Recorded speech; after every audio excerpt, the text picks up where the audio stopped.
Hey kids, it's episode 26 here, The Mean Geek. We're starting off the rev on something new tonight.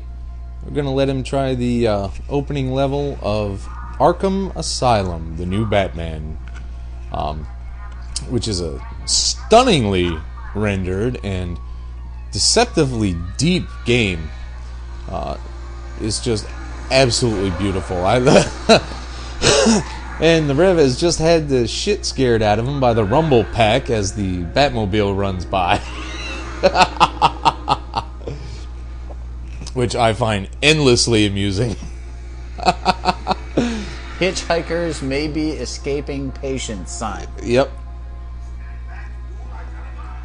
And again, the Batman voiced by Kevin Conroy, who we all know is the single best Bat voice ever. Who? Kevin Conroy, from the original Batman animated series in the early 90s. And partnered up once again with Mark Hamill as the Joker. So in this little mythos, Arkham is an entire island with a mansion, a penitentiary, oddly enough a botanical gardens, because you have to have something for Poison Ivy to do. Yep. Jim Gordon, of course, shows up. Oracle, as Oracle, makes several voice appearances throughout the whole thing. See, look how good that looks.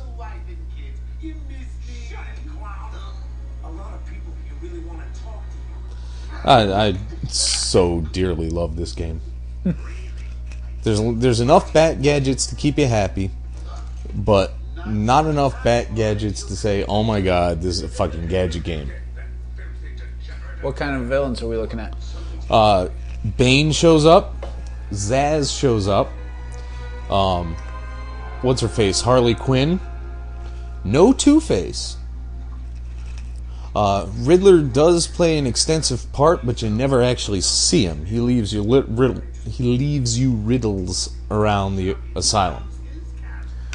And an irritating Scarecrow, a reimagined Scarecrow, crops up 3 major times throughout. You get hit by fear gas, and then you got to do stuff, and you got to walk forward and catch up with them if you want things to advance. They'll get a little bit ahead of you, and then they'll stop waiting for you. So. It's very stealthy. If you walk into an area where there's armed guards and you try to confront them right off the bat, you will die. Armed guards? You know, goons. You know, henchmen. Punks. Mooks. Skells. Got it. How many other names you want? I can't punch anybody. Well, no, you're just in the middle of the story right now. They're still running the opening credits.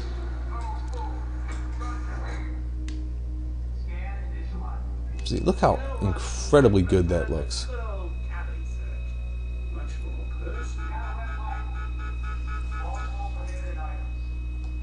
One of the few things I didn't dig is it's much like Halo in the sense where they send you to an area, you got to do some stuff in there, you got to go back out of it, and then back to other areas you've been before, and then back again.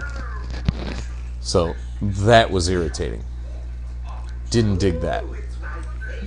But they kind of had to do it to make it the 6 or 8 hours necessary to flesh out the whole story. Venom, the drug, plays a huge part. And in certain areas, Arkham is quite sufficiently gothic to really give you some good atmosphere. So I was quite happy with that. Alright, now when you eventually fight, you'll find that the only button you really have to concern yourself with is strike, unless you're trying to avoid somebody with a weapon that you can't disarm. There will be circumstances where if they have like a lead pipe or a shock stick. Look at Croc. Check that out.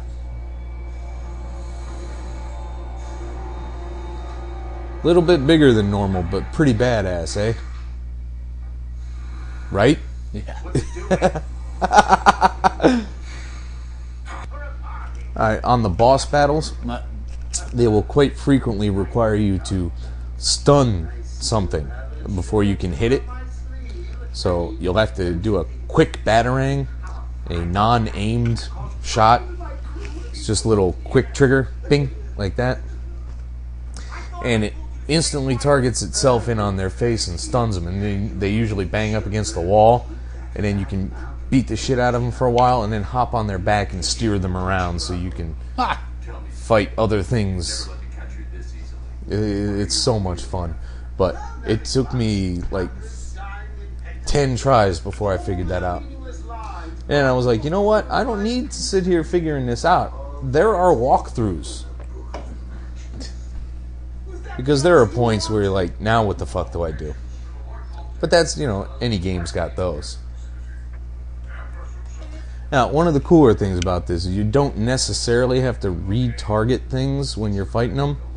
If they're close enough together and you've done enough mashing of the X button, or the whatever the blue one is over there, yeah, X, you'll just go hit the next guy. You'll just jump right into hitting the next guy. And then after that, there's takedowns. If you got enough time, you can pull the right trigger, hit Y. Then he just usually grabs them by the neck, smashes them to the floor, and then punches them in the face, and they're out.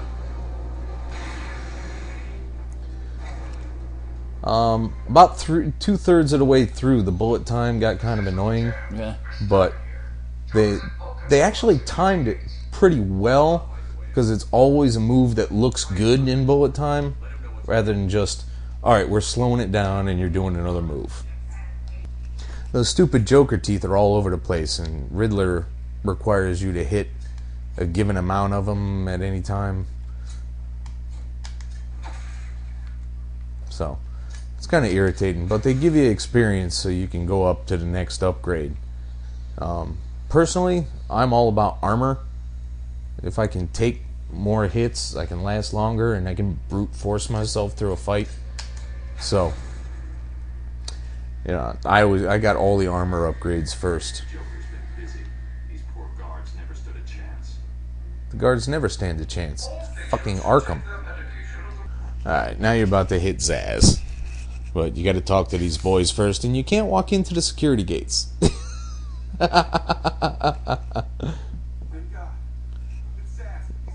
So, you know, Zaz has taken poor Mike, you know, because every guard in the universe is fucking Mike.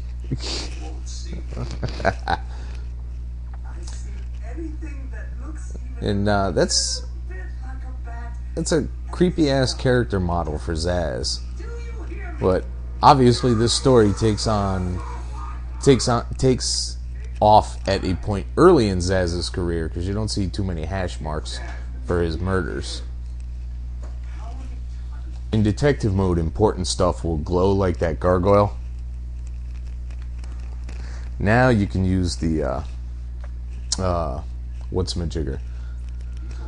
Yes, the grappling, which is the top right shoulder. Yeah, just like that. And then you're effectively hidden from just about anything unless they saw you while you were grappling. So you just grapple to one, to the other, to the other. And then they got this little thing, which is absolutely beautiful. Hit X. Yeah. And you get the glide kick, and you come up behind him, and then right trigger and Y. Quickly, right trigger Y. Well, face him. Yeah. Boom. Right in the back of the head. Onto the floor. Out. Hey, you dig that riff? That's kind of crazy. Isn't it? And then we get Harley Quinn being a doofus for a while. There are walls you can occasionally blow up and get to interesting stuff, but you haven't found the plastic explosive to use yet. So, and I'm thinking that might be the exit. Alright, so you got a pretty good grasp of Arkham Asylum. Yes. It gets deeper, it gets more interesting, gets very dramatic at points. But overall, it's a runner. You know, you run through various areas, you get things done. You interact with stuff, you fight. It's a game. Nothing new and interesting there. Which brings us on to new and not so interesting of Spider-Man 603. Uh-huh. In which the Chameleon storyline is still running. And we start off with Michelle and Peter, who is actually the Chameleon right now, making out on the kitchen floor. Then he goes and meets MJ, and he essentially says, "You weren't as cool as Gwen, fuck off." Did you think that was kind of uncalled for? Kind of uncalled for old Cammy there. But it did straighten out some things between them, even if Peter doesn't realize it just yet. So apparently the Joker agrees with you. Yeah. The Chameleon scares off that idiot guy with the script for MJ. And we find out that he knows all about the guy he's working for. He's even got a chameleon face for the guy he's working for. So, oh, buddy. Who doesn't love a chameleon face? I don't like a chameleon face. They're insanely creepy. I mean, come on. But you think that guy with the script is coming back? Yes. I absolutely believe he's coming back. Because that expression on his face as he's on the plane, clutching his puddle-stained script, Band-Aid on his nose, glaring out the plane window, that says everything to me. So Peter escapes at the end of this, and we're led straight in the 604. Now, did you understand how Peter didn't get burnt to death by acid? Yeah, he webbed himself up. He woke up just as the thing was filling up. He webbed himself up, and he waited for it to drain out on a timer. It didn't quite. We see in 604 that it didn't quite get through all of his webbing, but enough to be a real pain in the ass. So he's got acid burns. He didn't make it out completely unscathed, but semi-scathed. Semi-scathed, yeah. Semi-scathed? Semi-scathed. But, you know, yet another use for webbing. Is there anything it can't do? Webbing does seem kind of wonderful. It's like duct tape. I love duct tape. But then the Mandroid Spider Slayers show up. You really think that J. Jonah is going to get away with this whole Spider Slayer squad for much longer? I mean, they all resigned as a result of his saving the Shadow Council cabinet place. Hey, no. Shadow Cabinet is entirely different. Well, whatever. He got the headquarters saved, so the Spider Slayers are just like, fuck that, he's a decent guy. Yeah, you might want to fight those guys. Anyway, so nobody's surprised that the Chameleon gets away, right? Yeah, I mean that's what nobody's he does. Surprised that the Spider Slayers resign, right? That's what they do. Come on, they've slayed exactly no spiders in their time on Earth, as careers go. But I did like the deputy mayor putting Jonah in his place. You know, about the you can't just print anything you want. You're, liable now. You're a public servant. And how many people are going to live in May's house before she comes back? That whole thing is just getting creepier and creepier. Yeah, and the cousins are creepy to begin with. You know? Because first off, they got that West Virginian thing going on. Peter, how you doing? Which I hate reading because I always want to, in my head, I always want to hear it Pita. And it's not Pita, it's Peter. Peter, pumpkin eater. I don't know so much that he's a pumpkin eater. He could be. But Michelle reminds me a lot of someone we know. Yeah, who's that? It's just somebody we know. Oh, absolutely no one we know. We don't have any idea who that could be. But what's Craven? What's Craven's wife doing, showing up? Well, wasn't Craven married to like an African princess type thing? I do not have that much Craven history, but are they going to make up their mind how much of the old continuity counts and how much of it doesn't? You don't have a Craven for Craven history? That's enough of that. No, but that happened. I guess the Craven continuity would be just fine because that happened before the marriage anyway, right? I have no idea. Didn't it? Which? The Craven's Last Hunt. That was before They were together. They got married. Well, yeah, they were together, but as long as they were not married, then everything should have been fine, continuity-wise. You sound like somebody's mom. Right. Anyway. At least you're not married. That doesn't sound like a mom. A mom would be like, why aren't you married? Depends on the circumstances, I suppose. So, I don't know. I don't think I'm looking forward to more Kravenovs running around. I think they should just call it even on the Kravenovs. I do miss Craven. Craven's one of my all-time favorite Spider-Man villains. I thought he was a great character. Craven's Last Hunt, as you know, is one of my all-time favorite reads. But the Get Craven miniseries with Craven Jr. Yeah. was a debacle as far as I was concerned. I had no need for it. I don't like, the Chameleon's his cousin. I mean, it's far better than it was, but I don't know. If it's going to start getting silly again, then I don't need any more Spider-Man again. Well, this is certain books, are Follow based... the arrows, man. What? On the floor, the arrows. Oh, hey, look, arrows.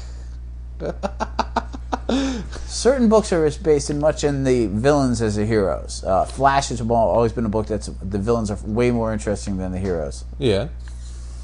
Spider-Man is kind of in between that. Well, they're bringing Mysterio around now, Well, it's a new Mysterio. Yes, but it's Mysterio nonetheless. So it's a Mysterio based on the Kevin Smith character, right? Yeah, pretty much. Oh, now here's a huge one. You're going to want to finish this one and call it even.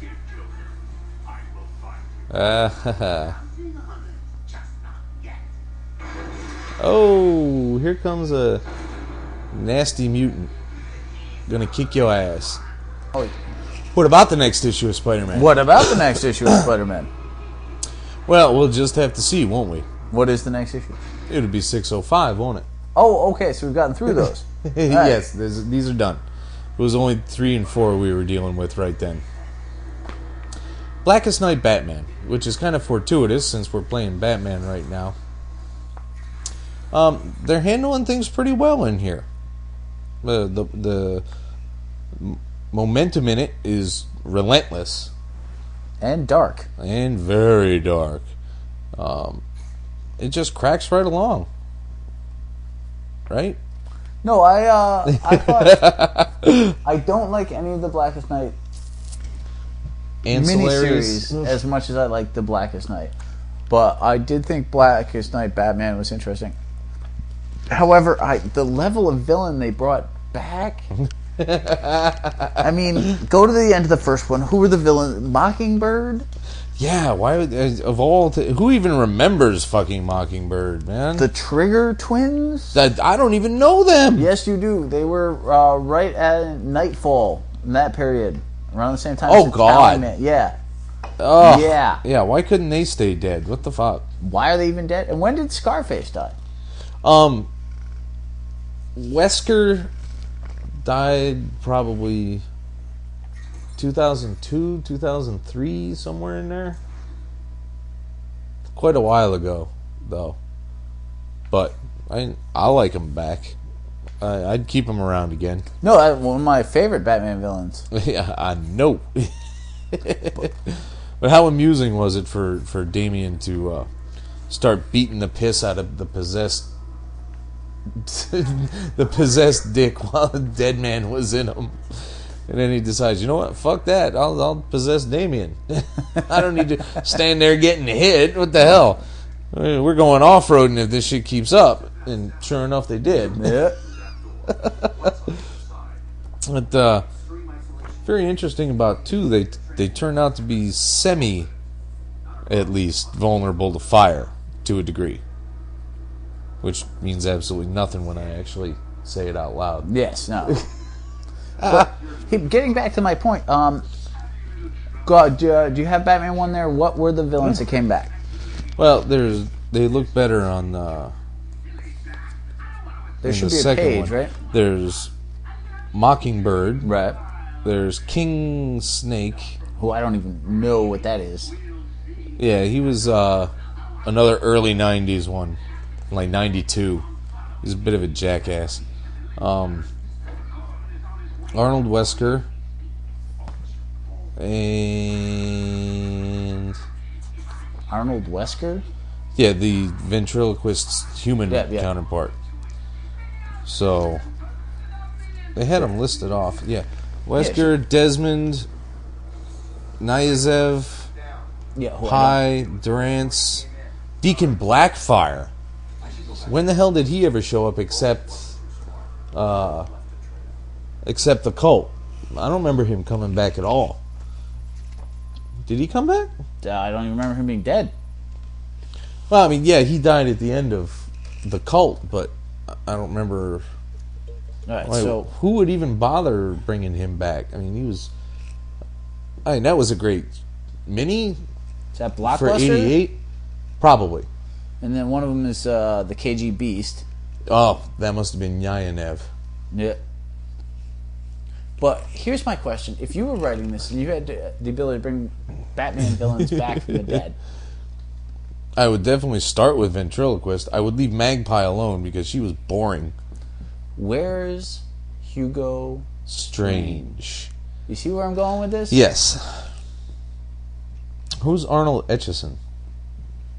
You're the Batman fanatic, so I have no idea. Or Edmund Bat Durance. well, I mean, one of them is probably it seems to be Blockbuster, Yeah. and then you have the Trigger Twins. They're the Trigger Twins. Dude. That's just dumb. What, at the rate they're going here, they should have killed off Tallyman and brought him back. Tally, man. Ugh. I wonder what Boston Brand was really feeling when he possessed Barbara. You know? You are a cynical man, sir. Cynical, sick, perverted, frustrated. Say what you will. There are other people asking this question. There must be. There's no original thought. That's I've true. never had an original thought. I'm waiting. That's true too. I mean, I kind of dug watching Deacon Blackfire go to town, but No, I don't have a problem with Deacon Blackfire. I don't even have a problem. KG Beast makes sense. I mean, at least it's a major name. yeah. Ventriloquist, obviously. But Magpie? Magpie doesn't even bother me half as much as the Trigger Twin. At least Magpie was a Byrne creation. Yeah, yes, he was. She was. She absolutely was a Byrne creation. But the Trigger Twins, I don't want the Trigger Twins. I don't even remember the Trigger Twins. I probably got every appearance they ever made, and I care about the Trigger Twins. But Hugo Strange would have been a perfect... Hugo Strange would have been an awesome addition. That would have been right on. Right on. Giving us more Blackest Night goodness was Blackest Night Superman #1, which should be should be followed up any week now, which is irritating. So they brought back Kal of Earth 2, which we all knew was happening because we saw the ads for the action figure 6 months ago. No one is surprised there. I was. I didn't see a action figure. I don't do my toy research like I should, it turns out. But why is there Lois of Earth 2 on this Earth? I mean, she died in the alternate dimension. That's why Superboy went batshit. So why would they bury her in this Earth? Well, maybe it wasn't this Earth. Well, I mean, if she's coming back on this Earth in this book, she had to have been buried on this Earth. But maybe that's asking too much. Asking too deep a question. Yeah, Maybe it does seem to be. Maybe that's too fanboyish. Because Lord knows I've never been a fanboy. Not at all. But why doesn't Superman have any dead villains? Why is it all family members? well, does he have any dead villains? Exactly. Terraman. Terraman. The space cowboy. Oh my god. Terraman says dance, partner. Which is one of the you know, when I'm going through my Superman titles and I see that cover, I'm just getting it fucking back. Cringe. I just love totally Terraman. Cringe. You can have it back. I'll go looking for it tomorrow. Because these are the characters I like. Goblinita. And Pickers it says, Incorporated. I mean, he says, it's S-E-Z when he says, Terraman says dance, partner. Terraman is a truly abysmal character. Space Cowboys are, outside of Steve Miller, unacceptable. Well, even within the context of Steve Miller. Now, there's a panel in here in Superman Blackest Night that I'm very curious about. The general consensus is that Hal is going to be the White Lantern. And that makes a large degree of sense. It fits, you know.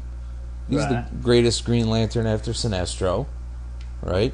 Or I think he's supplanted. He's kicked Sinestro's ass enough times to qualify. Well, for us, for the fans, but in the history of the Green Lantern Corps, internal to the books. But we see, as Kal-El of Earth 2 is analyzing Soup's emotional spectrum, we see everything but compassion in there, and love. No, love's there. So he's got 1, 2, 3, 4, 5. No, he's missing 2. He doesn't have any avarice. Alright, so he can't. Alright, never mind. I'm sure it was a brilliant point you were about to make. But then, you know, missing 2 of the spectrum doesn't cover it. So, I don't know. I mean, I'll finish this one off, but this one's not hitting me. Not the way. Well, you don't have the same love for Batman that you do for, or for Superman that you do for Batman. Well, that is true. You know, I do like Soups. He has his place in the universe. The DC universe. Haha. But, yeah. I'm okay with it. I'm not ecstatic. But it's worth reading. Now, Core 39 and 40. In which Gardner and Rayner are heading on back to Oa. Right. To find out. Isn't that a fun sentence? Yeah, that was hard to say. Actually. And they meet up with Natu and this other one whose name escapes me at the moment. What the hell is her name? Lantern Eland. Who seems to be kind of naive. That can happen. Well, with a Green Lantern, they're cops. They shouldn't be naive. You know, they should know. They should be confident. Oh, please. They're cops only in one sense. Well, they're intergalactic cops. Yeah, but they're not picked. They're picked because of their lack of fear, not because of their street smarts. Well, this is not NYPD space. Which is funny because in Green Lantern First Flight, they were very coppish. Sure, you know, there's going to be some that are. But, you know, how many cop space snails have you seen in life? Well, Space snails. I haven't seen the snail. Who's I'm the snail? just making it up. I'll bet there is a snail. We've seen a snail. You watch. The evil cat is my personal favorite. There are so many things happening in Lantern and Core. It's starting to get overwhelming. It's still a great read. It's still been built up really nicely, but you've got the Black Lanterns attacking the Orange Lantern, who's attacking the Guardians, which was a cool moment. But I'm like, what the hell is happening now? The Black Lantern thing is so all-encompassing that I'm very excited to see where it goes. Right. And there's so much happening that I'm totally confused at the same time. The Star Sapphires, the Unknown Tribe, Sinestro's daughter, who was already a Green Lantern, but we knew that. Arisa and the Dakesamites, yeah, which actually is pretty much done at this point because they give her a bunch of crap about being an alien. She punches out the leader and takes off. Yeah. But that's assuming that what's his name isn't coming back. But since every dead Lantern is coming back, Sundom Yat should be making a reappearance from the center of the sun. He's Ion now, so he's not really dead. The Ion power is one of those great cosmic things where, you're part of the universe and you could probably reincorporate. Jim Starlin comics, dead. Pretty much, yeah. But I find Crib to be incredibly fucking creepy. Which one is Crib? I don't like Crib at all. Which one is Crib again? Crib is the one that carries the children in her rib cage. Yeah, I'll pass Ugh. But it's so weird. She got captured by the Zamaron in a Purple Lantern. And she's being a pissy little shit about her babies starving, and she can hear them from a galaxy away. And the Zamaron is just like, well, we can go get them, but you're still under arrest. I was like, just kill the creepy bitch, man. Don't let her take any more kids from other aliens. Just fucking wipe her out. You're it's a giver. Weird. It's weird. No, it's a great read. I'm enthralled by it, but it's definitely, there's a lot going on in these books, which is the same thing that happened with the Sinestro Corps War. Yes. It was an excellent read, but at times you're like, what? Yeah, the Sinestro Corps War was a lot shorter, and it was in the books themselves. So, big bonus on that score. So, this is the point where the Black Rings finally make it to the crypt on Oa.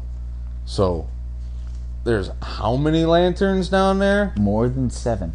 A whole lot more than 7. I mean, this is... Your favorite lantern will be reappearing. Frightening. Which one? Jack T. Chance, the Lobo ripoff lantern. God, that guy. The other question is, where is Nort in all of this? That's a damn good question. I want to know where Gnort is. I want to know. Tell me. Somebody show me. He's got to be this is all very serious.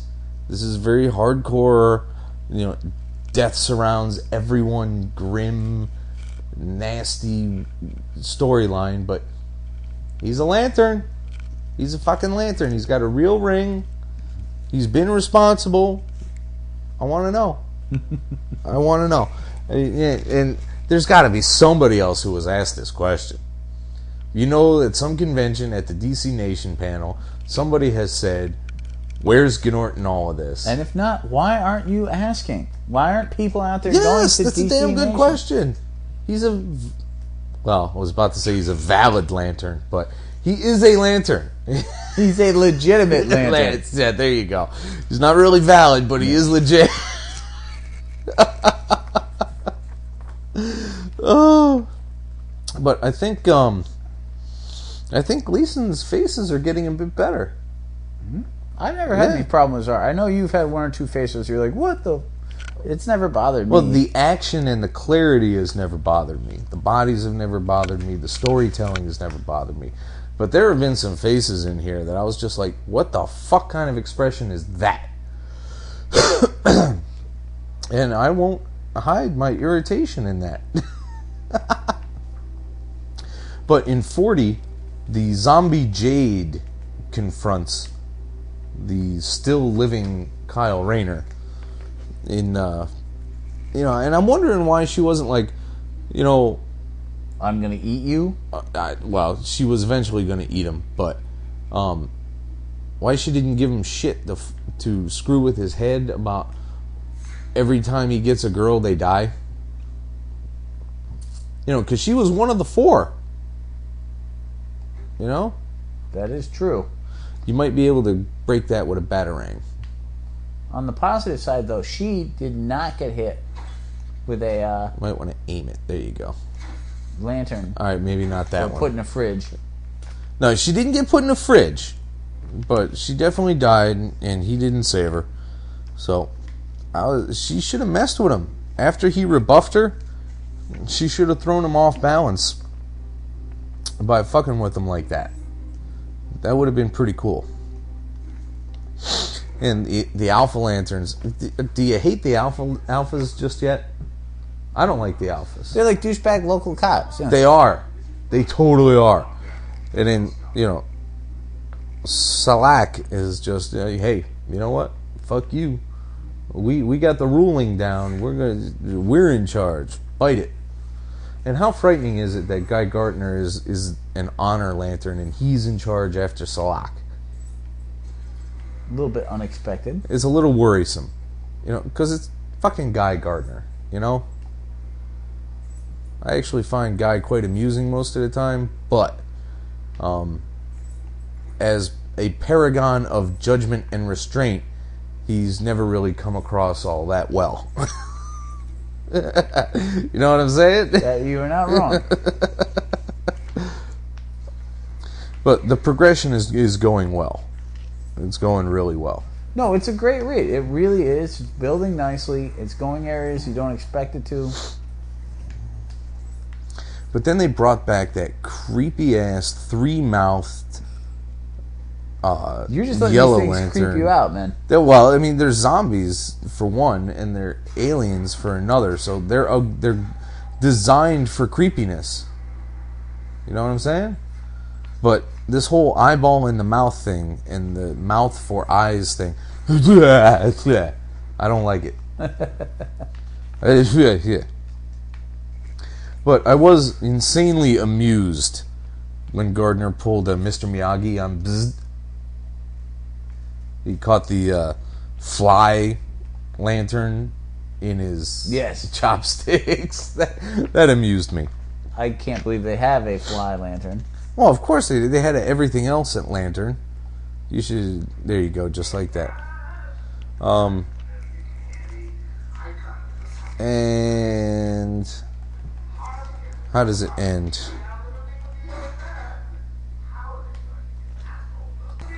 Natu and Elan show up and give an ultimatum, and then the issue ends, and we got that stupid preview for the really crappy revamp of Starro. I liked it better when he was just a starfish. I don't need him being some Frank Frazetta death dealer character who just controls starfish. That's not fun. I didn't care for that at all. Plus, I mean, why Starro's another thing that's been around. Starro's been around since the early 60s. Just leave him alone. He's done well enough. I read a whole history on Starro. That's another wall that you need the foam explosive that you haven't found yet. So don't worry about those. So Green Lantern 45. They find the planet completely engrossed in. I mean, it's like the Mogo equivalent of the Black Lanterns. The Black Lantern symbol is across the entire planet, and John Stewart is just like, oh Jesus. I can see he's kind of creeped out. But this one focuses a lot on Carol Ferris and Sinestro. And, you know, they had to cross paths eventually, but how do you think they worked it out between each other? Was it satisfactory? I thought it was okay. I didn't blow me away. Yeah. Boudica's pissing me off, though, because she's just killing everything all over the place all the time. She's just all about killing. Once they let the lethal force option through in Sinestro Corps War, that was it. She's just lost all her goddamn mind. Some people are just not trustworthy. No, they really aren't. Yeah, it's but I like how they're not having one answer be the correct way to behave in war. Well, no, that's important too, and I do dig that. The Ferris really fucks with Sinestro, makes him lose all his shit. I was quite happy about that, because you can't see... I mean, I like Sinestro when he goes all ragey, because otherwise he's just a little too cool for school. I mean, it's that I'm a cucumber. I've got it all. I'm going to instill fear in you. However, I've got everything together. Everything is under my control at all times. Blah, blah. So to see him crack a little bit like fucking Norman Osborn, kind of dug that. Yeah, I can see that. Loses cool and just goes batshit. Now, it also includes a moment where Larfleeze just pretty much shits himself. Because all the Black Lanterns all the Orange Lanterns that he's killed and made constructs suddenly become Black Lanterns. Yes, that was pretty damn cool. So, is he going to lose all his real influence because of that? Or... because he's got to kill other things to create his constructs, but if whoever he kills is going to just turn into a Black Lantern, and he's going to lose it. Yep. So a lot of thought needs to go into the rest of his arc there. No, I think they've really thought this out nicely. There's a lot going on.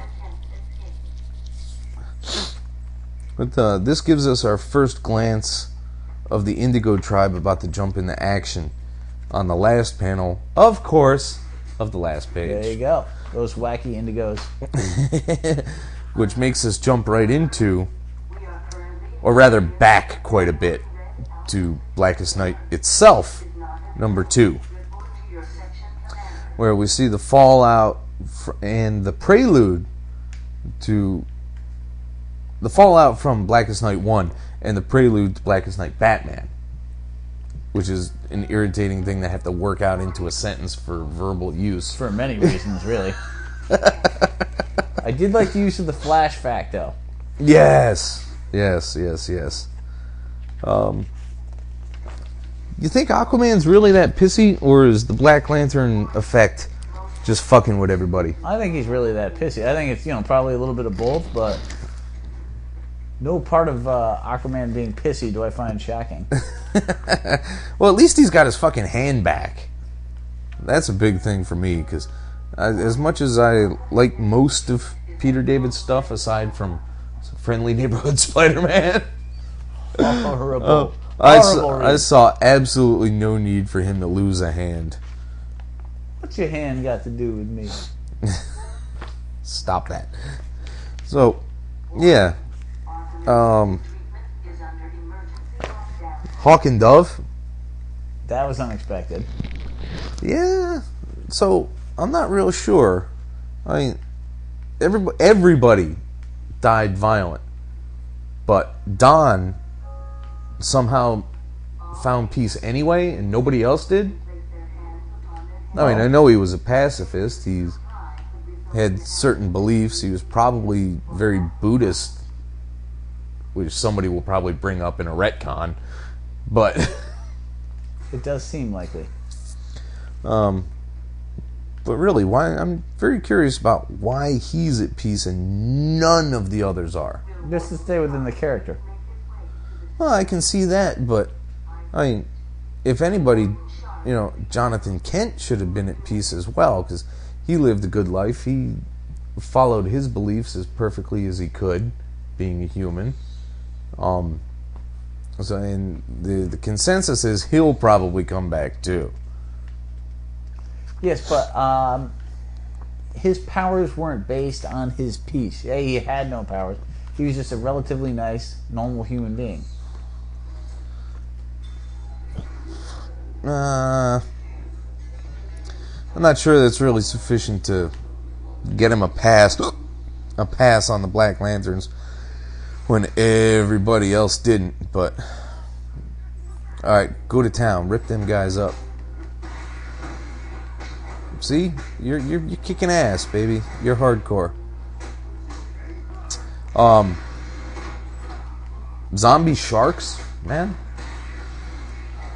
Zombie sharks are some very scary things. How do you kill a zombie shark? Well, It's hard enough to kill a shark. back in Hitman, you shot it a lot. But in most of the time you need like an oxygen tank or something like that to kill a shark. But a zombie shark, woo, buddy, what are you going to do with that? And of course the Phantom Stranger is totally useless like usual. Yeah, but you loathe the Phantom Stranger. I used to like the Phantom Stranger quite a bit, actually.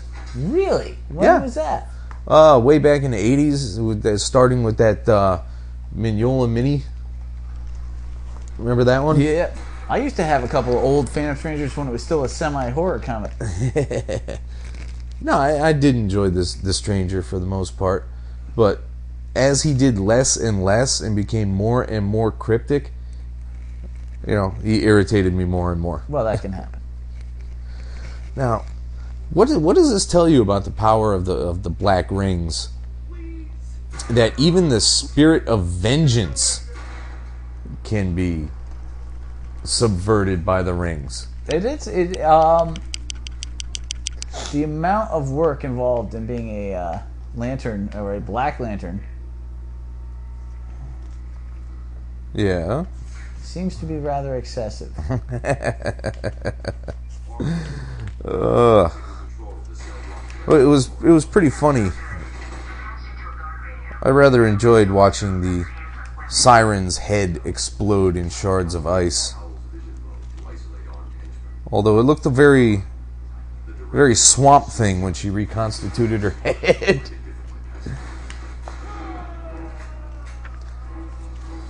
But, this thing is so huge and... Oh, you're dead! Somebody finish him off.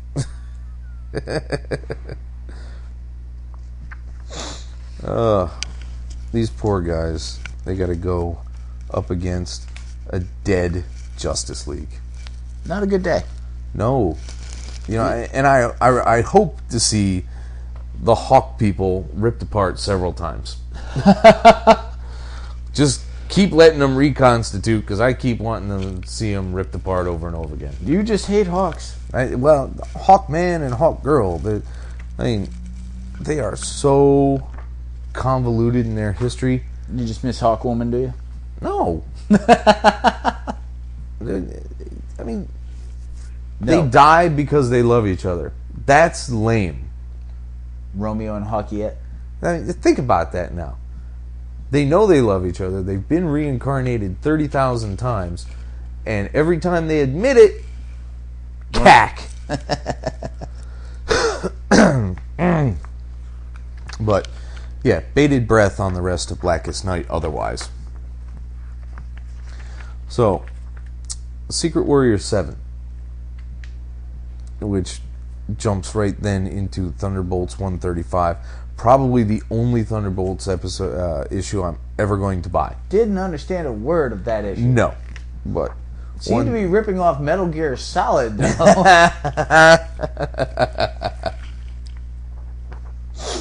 So, there's a bank owned by fucking Baron von Strucker. Yeah, can I just say that it says a lot when you have Baron von Strucker on speed dial about your level as a character.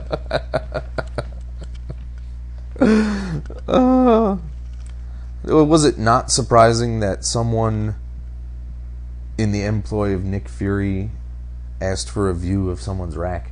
Yeah. Give me all your money and show me your rack. I'm not surprised that Nick Fury would employ someone like that. Yeah, it does seem like that. With the IOU stapled to the guy's head, that amused me. I owe you $1.2 billion. Thwack! I enjoyed that immensely. No, this is a fun book. Eventually they're going to need to develop any of these characters into actual characters, though. Well, yeah, there's too much going on because of the whole Dark Reign thing happening, where you can't really spotlight anybody yet for individual development arcs. Well, this has always been Nick Fury. It's always been Nick Fury and a bunch of people that know Nick Fury and work with Nick Fury and like Nick Fury or dislike Nick Fury that have no real viable character to themselves. Well, but that happens throughout comics, man. Somebody's in charge and nobody else gets any play. You know? It happens. So, yeah. No, it's fun. I mean, one bank heist takes up like 2/3 of the book. And then Natasha notes in a recording the events of Thunderbolts 135. At the end of which is the only thing that really counts for this. The Fury Goblin conversation? Yes. Where he shoots him in the head. Perhaps. We have to look in Secret Warriors 8 to find out about that. Which should be in your homework. So, no. Thunderbolts isn't. Don't worry about Thunderbolts. There's no more Thunderbolts. Thunderbolts 136 is not getting into this house. Because I've never cared about Thunderbolts. As soon as I picked up I was like, oh, a new book, Thunderbolts, what's that? As soon as I read it and found out they were villains and in the employ of the government, I'm like, that's enough for that book. How many of the original Thunderbolts can you name, the villains? Oh, Jesus. I'll agree with anything you say, but I can't name them. Not one? No. There was Goliath, the original. Right. There was the Tinker. The Tinker? Really? Yeah, well, he was that tech guy. Oh, yeah. He had grown a mustache and become Spanish. Yeah. There was Screaming Mimi. Oh, God.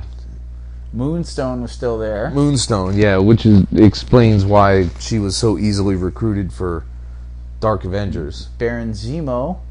No, really? Well, the version 3. Oh, yeah. The one with the sword. Yeah, okay. And the Beetle. No way. Really? I'm shocked I was able to do that, but that was the original cast. Ugh. And I was worried about it from those. I mean, I picked this up 16 years ago when it came out. So, but as soon as I read it, I'm like, all right, well, there's a super team and they're villain. No, God, what is this? Suicide Squad again? Is this their take on Suicide Squad? Fuck that. Your hatred of Suicide Squad knows no boundaries. You just can't kill some bad villains fast enough for me. Alright, what's next in the pile? Irredeemable. Hey! One of our favorites. Irredeemable! Number 6. Wherein we get what might be a partial origin of the Plutonian? Perhaps. Of his turn. Not so much an overall origin, but his turn. We find out, we get our first key bit of information that's not confusing. And it's still confusing. Yes. Apparently the Plutonian's has had power since he was a kid, but he's never had much control over it. Exhibited by his continuous move from foster family to foster family. Or perhaps he was just being abused. Well, he could have been too. That may be a part that's been skipped over yet. Severe issues. Oh, yeah. which is a curious question. If he was, why didn't he just turn into a villain to begin with? Did he have some other influence that was straightening him Or out? perhaps later? he just wanted to be better and then found that too difficult for a world that didn't appreciate him. Yes, it's a very good point.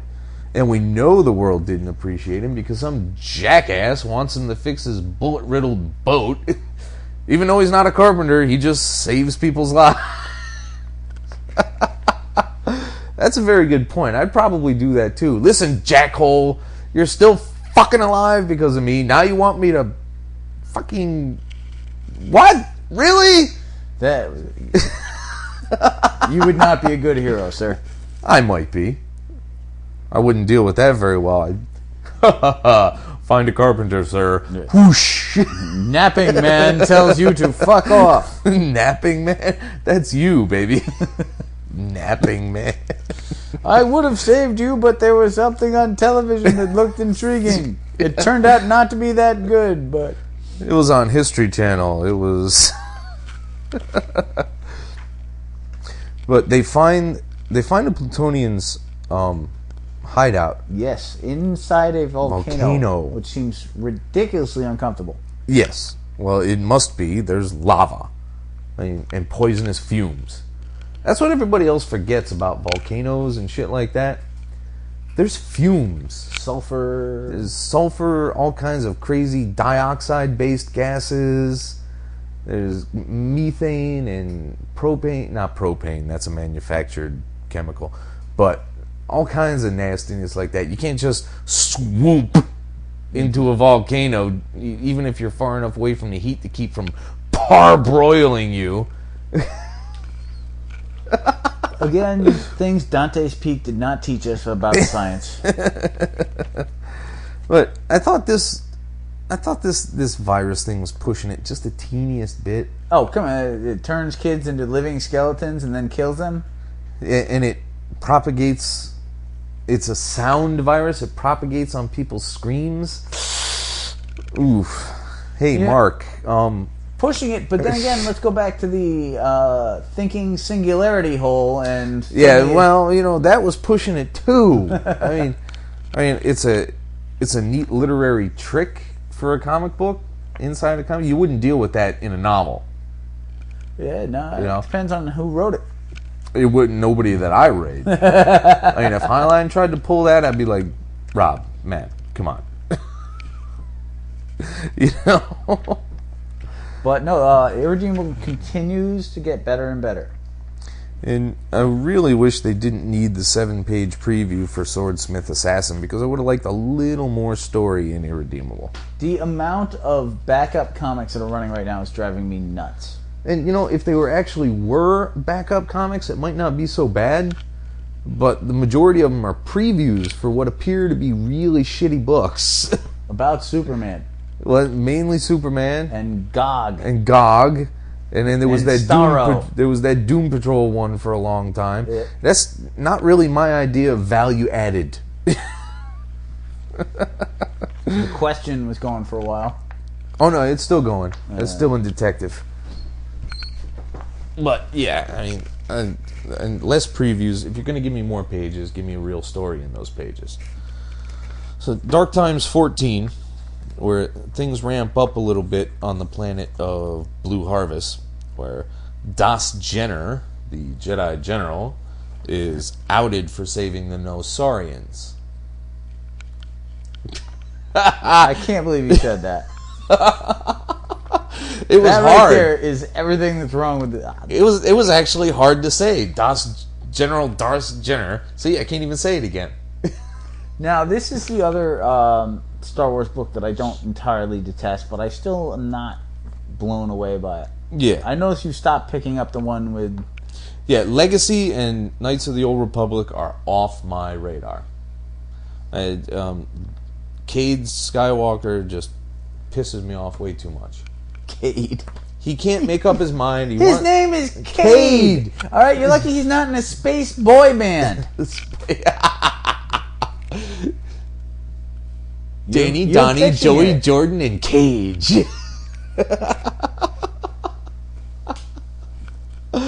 Oh, it's too insane. the other two Star Wars books, just I can't handle it anymore. And I'm not a huge fan of this one, but at least the Das Jenner character, I can't believe I have to say that. The Bruce Jenner character is vaguely interesting. The older Jedi, without the student, they're avoiding cliches in this book, which I appreciate. And that's a big bonus. Let's knock this one out, huh? Dark Avengers 8 and Dark Avengers Uncanny X-Men Exodus conclusion. So, Dark Avengers and the Dark X-Men have gone after the regular X-Men, who are now living on the remains of Asteroid M in San Francisco Bay. I have nothing to add to that.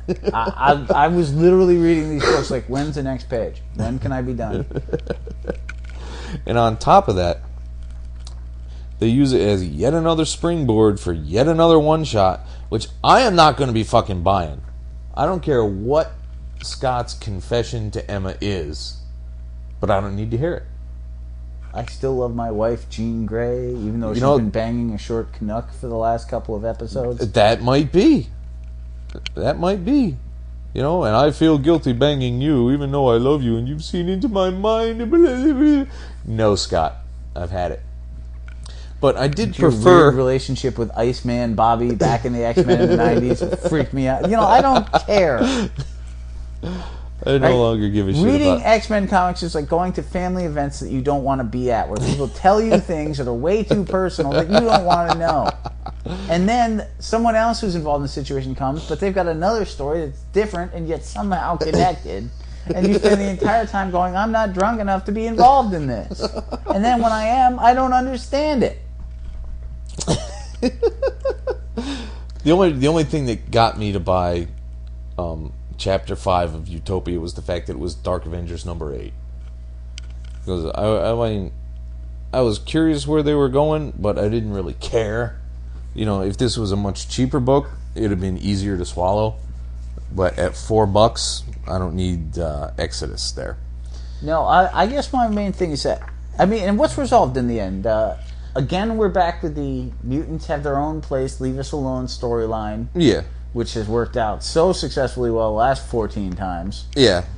And oh good, it's an island again. Yeah. With the added twist of there's a tiny remnant of the void inside Emma's head. Which makes absolutely no sense to me. Well, it kind of does, because she was in Sentry's head. And, since there is no fucking void, Bob is the void. If he took off too fast, he might have left if she was hanging on too tight. But I don't see why her being Diamond keeps it in there. So, bye-bye, fucking X-Men. I did like that Scott was actually trying to be a motivated leader for once, instead of, we're just going to react to things and maybe we won't go force majeure there, but at least he's taking charge. There's that, right? That's something. I've never cared about the leadership of the X-Men. I'm not going to lie to you. Even in the days when I liked the book, I was never like, but is Scott the leader? Is Wolverine he's the battle leader. Colossus has leadership potential. Storm is the leader because she's got a new haircut. No. Honestly, stop it. Stop it right now.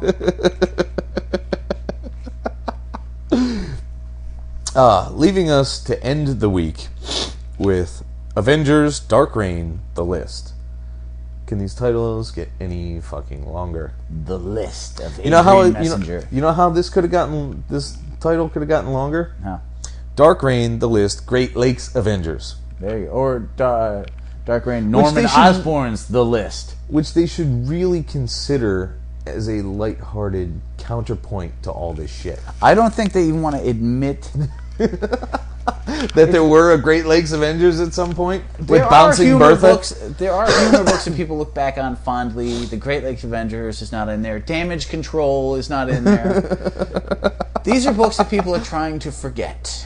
And those are the books that I like to bring up. Damage Control I didn't mind. Case in point. What?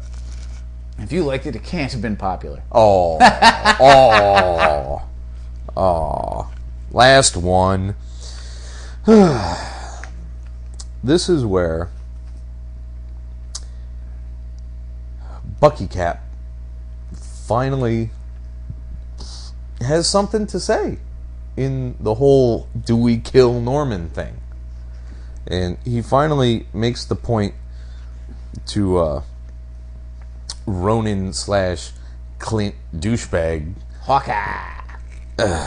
that, you know, it's something you're not going to take back if you do it, motherfucker. So that gives him pause for about half a second. Which is a long time for Hawkeye. For Clint Barton, that's a damn eternity, because he's used to just going, bad, fire. I mean, if there's any definition of knee-jerk character, it's fucking Clint Barton. Clint Barton. I punch dudes and bang Avengers. and all Bucky wants is the rest of the plan. And oddly enough, Clint ain't fucking got one. You know, nobody else does, but they're willing to talk about the rest of the plan. So, how mad is Bobby going to be when she finds out that Clint just took off on this mission after agreeing he wouldn't? When did they start liking each other again? Like, last I knew, they were divorcing, and he was banging that Echo woman. Well, when she came back after Secret Invasion, right, or during Secret Invasion, in the midst of, they were kind of like, what the hell do we do? And then they had that one 4-issue miniseries this past year, New Avengers: The Reunion, which I got 2 of, and we didn't give a shit about, so I didn't get the other 2 of. The reconciliation happened in there. Ah, okay. So, which wasn't really enough to get me to keep buying a book with Mockingbird in it, solely on the strength that Mockingbird's making up with Clint Barton. Dude, you have mourned Mockingbird since the day she died. I didn't even realize she was dead till she came back in Secret Invasion. You owned when she died. I probably, but that don't mean I remember it, care, or liked it. You have a Bring Back Mockingbird t-shirt. That's not true. You are making this up as you go. You're wearing it right now. That's inaccurate. Kids, I wish you could see it. It's pink. It is not pink. You're right. It's what color is it then? There is no shirt. Much like The Matrix, there is no shirt. No, The Matrix is real. It's a movie. Stop that right now. Are you done? Yeah, back to the list. Next page. So, he infiltrates, right? He takes out a few people. He's doing okay. He's doing horrible. He got rid of Gargan right off the bat. That's not too bad. It's not shabby, okay? It's Gargan. He threw Gargan out a window. Gargan Venom. Still Gargan. He still threw him out a window. All right, fair enough. It's pretty ballsy. It's not bad. It's not bad. But he goes up against, you know, the original Hawkeye. Oh, no, wait. The replacement Hawkeye. Fills his ass full of lead. And then Dakin, whatever the fuck his name. I'm telling you, we have to petition these fuckers Wolverine for a pronunciation Jr. key. With the claw that comes out the inside of his forearm that's shorter than the others, so it never makes contact with what he's trying to slice. Who thinks this shit up? I don't know. I still want to know why Barton didn't ask Bullseye why he was wearing his pants. Why you wearing my pants, motherfucker? He does shockingly well against Daken after putting an arrow through his head. No, the highlight for me was when Moonstone considered turning against Osborn just for her own amusement. The highlight of me was her standing there in her underwear. And we're done. He wasted all those shotgun shells on Norman's shield instead of just walking up and kicking him in the balls. But then he tried to. You know, what was going to happen? He hadn't hit Ares yet. Of course, Ares is waiting in the wings. He's just going to walk right up, smack him in the back of the head with the flat of the axe. Now, why not just chop him? Well, because then we don't have that great scene where, Norm says he's under arrest with his, multifaceted fucking shirt there that looks like it's made out of stormtrooper armor. So, therefore, not protective. Yes. Look at that. The rest of the art I found to be quite nice for the most part. Especially Moonstone, but let me see this thing. But that shirt right there, all those shadows, and it looks like it doesn't look like a shirt. It looks like some kind of bizarro armor there. What is that? What are you going to do with that? Who wears a shirt like that? He's Norman Osborn. He can afford an iron. Come on. He can get Victoria hands. He was at home. He was at home, but he's got shirts. Come on. Did it just come out of the wash? What else we got to say about the list? Because we need to go and get some beer. No, the list is, it was decent enough as a one-shot. I'm curious where they're going to go with all the lists. You've got the Daredevil, the list. The X-Men, the list. Dark Reign, the list. The Punisher list. Hulk list. Wolf list. And Spider list. Alright, I ain't getting Wolf list. I ain't getting, what else was there? The Daredevil with Andy Diggle and Billy Tan you'll probably pick up. I'm going to look at that in the shop and probably be convinced just fine. I'm not going to get Reign, Wolf X-Men. list. Secret Warriors list. I already did get that one, actually. Punisher list with JR art. Yes, that's coming home. Hulk list would probably be interesting. Who's doing Hulk list? Greg Pak and Ben Oliver. Oliver. And Dan Slott and Adam Kubert. Unless somebody tells me the Hulk one is excellent, I'm not going to bother with it. But no, I'm curious where some of those things will go. The X-Men one is done by Alan Davis. Is it? Mm-hmm. I'll have to give it a look in the And shop. Matt Fraction. Great. Fucking fabulous. Fabu! I'll be looking at that closely in the shop. And if it looks reasonable in the shop, it'll be purchased. But other than that, so yeah, that covers a month and a half's worth of books that we've been railroaded into doing in 2 episodes. The video game. Well, not with distractions. It shouldn't be any big deal. You get used to it real fast. But kids, pay attention, because pretty soon we may have an extra voice. Not an extra, but a swap out on occasional otherwise blank weeks. Yes, due to the Reverend having a girlfriend and a job, both of which are demanding, it turns out that I am not freely available, so I have been replaced. Not as freely available as in the past. Well, my past was pretty goddamn available, I'll give you that. Well, yeah, see, there you go. But, no, we're going to bring Victor Warhammer in upon occasion when the Rev is otherwise unavailable. You're dead to me, Warhammer. I don't know who you are, but you're dead to me. You can't say a person you never met's dead to you. Why not? Well, it's inappropriate. And so am I. And mean. And so are am we. At any rate, this was a fun episode to make. Keep listening. Later. Bye.